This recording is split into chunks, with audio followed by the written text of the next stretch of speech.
Sarit Arbell, who's a scholar in residence at the Center for Israeli Studies at the American University. He's also a 25-year veteran of the Israeli Foreign Service. He joins us live now from Rockville, Maryland. Dan, appreciate you being with us. Benny Gantz said he left no stone unturned and more or less exhausted all of his options, while also sort of simultaneously, I guess, pointing the finger at Netanyahu for failing to negotiate a unity government.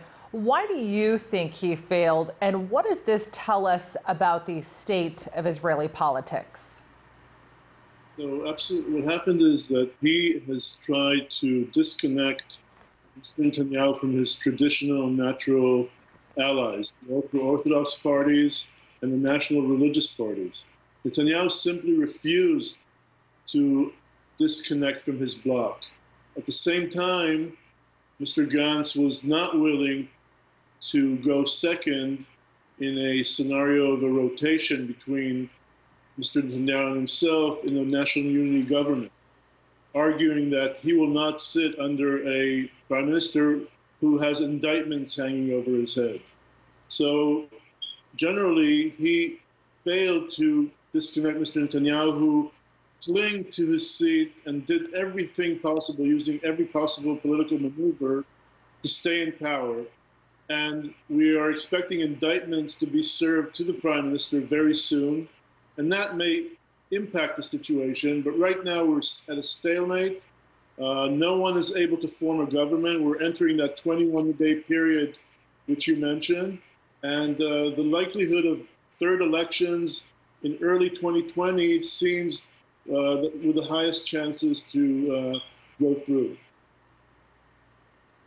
As you just touched on, Dan, Israel now finds itself in uncharted territory now. Basically, any member of the Knesset can form a government. We know that 61 is that magic number. Those are the number of votes needed to form a coalition government. What is the likelihood that we could see another player step in to try to be able to do that?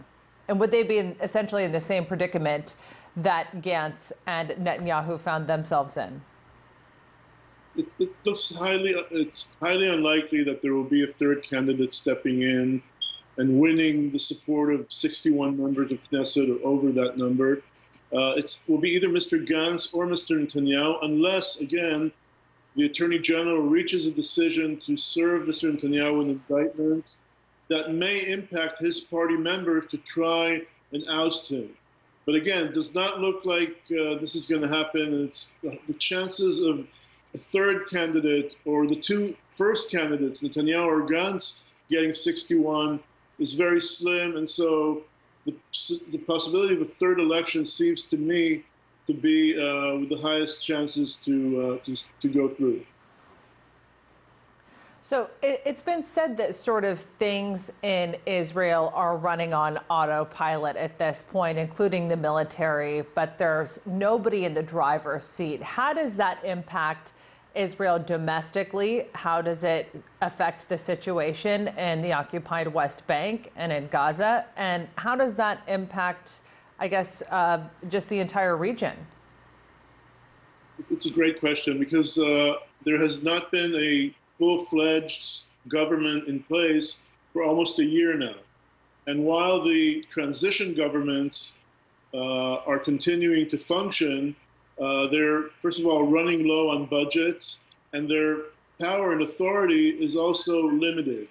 In terms of security, though, it seems that the government is functioning as instructing the military to conduct offenses, whether in the northern border or in Gaza. And so it's a very, very sensitive period. It's a very prickly situation. It's very difficult for the government in such a situation to function. Funding is going down, and so that impacts the ministries of government, the health ministry, the welfare ministry, which are dealing with other challenges. And so the country is in a semi-state of paralysis. It's not full paralysis.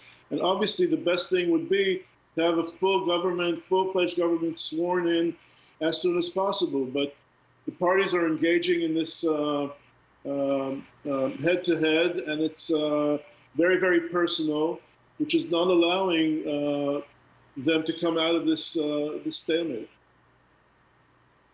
All right, Dan Arbell, really appreciate you being with us. Thanks so much for that.